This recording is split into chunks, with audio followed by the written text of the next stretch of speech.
Fue un 14 de abril de 1912 cuando se registró uno de los accidentes en barco más impactantes de la historia.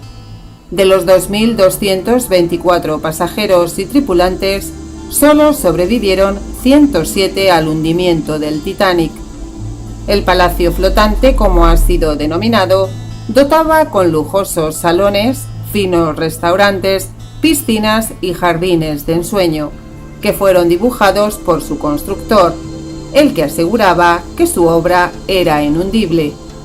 Pero a las 23:40 un vigía daba cuenta de algo que marcó un hito en la historia.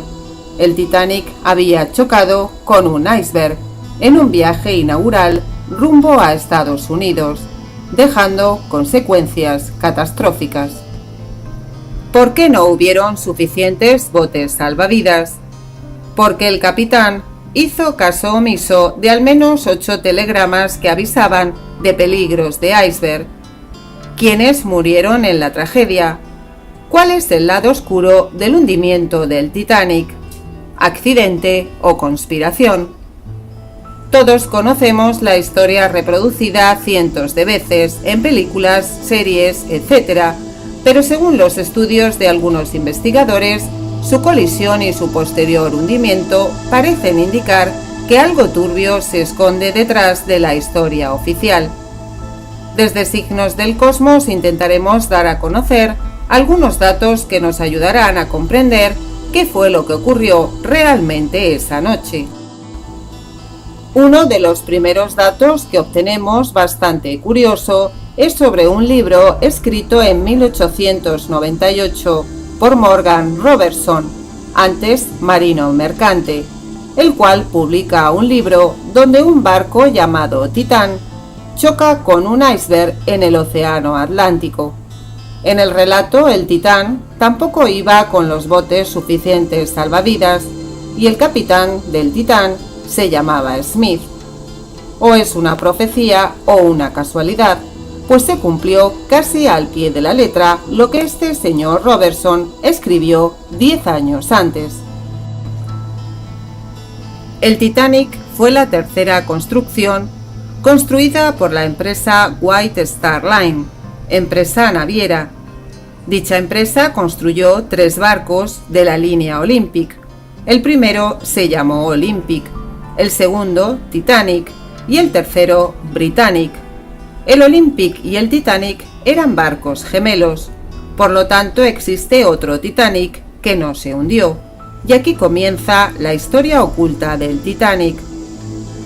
Aunque empezaron a construirlos a la vez, el Olympic se termina mucho antes, ya que se construyó con materiales más económicos, y se dice que en el último momento se hizo un intercambio de barcos.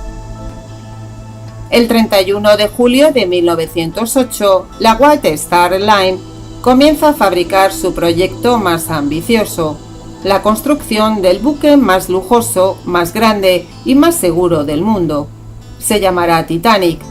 Sin embargo, el 16 de diciembre del mismo año, la White Star había comenzado la construcción de un navío completamente gemelo al Titanic, el Olympic, aunque con unos materiales más austeros. ¿Cuál era el interés de la línea? Por crear 2 buques exactamente idénticos. Eran tan similares que en las fotografías que se conservan de ambos es imposible afirmar qué imagen se trata de uno y cuál de otro.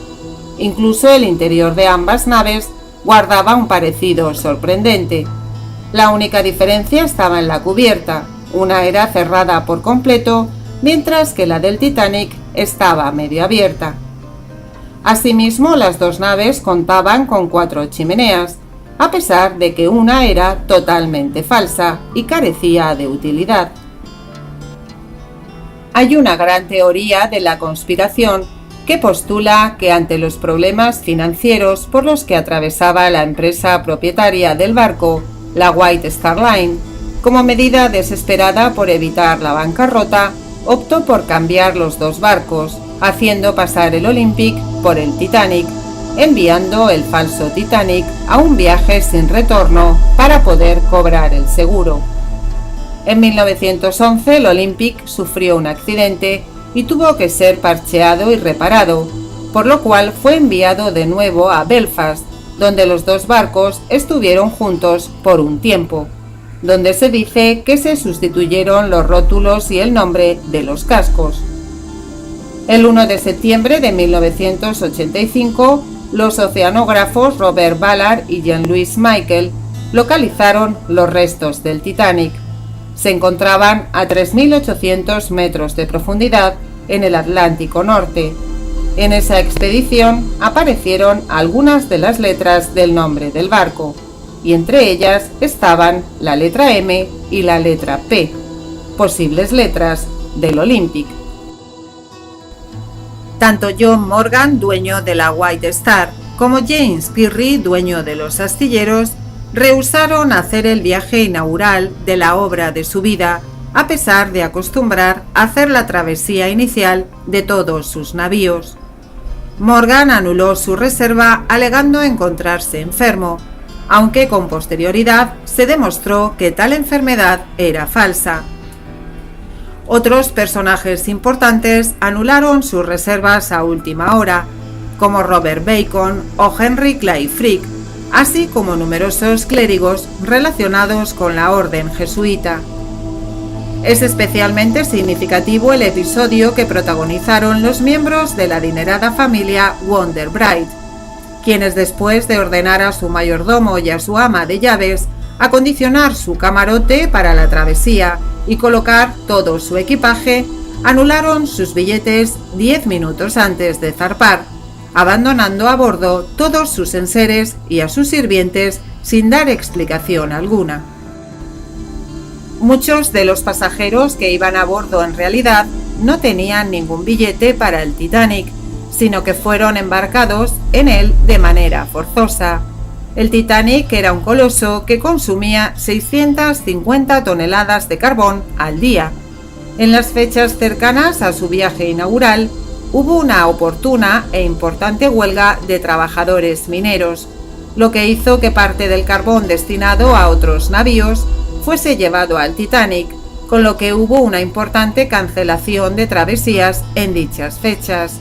Los pasajeros que tenían reserva en otros barcos fueron por ello alojados en el Titanic de manera obligatoria.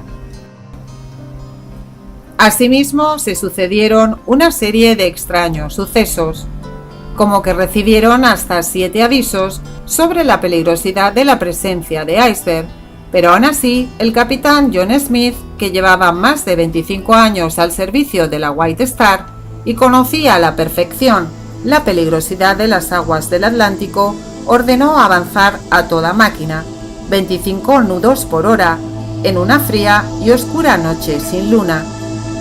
Asimismo, se dice que los vigilantes que se debían encargar de observar sus prismáticos desaparecieron milagrosamente.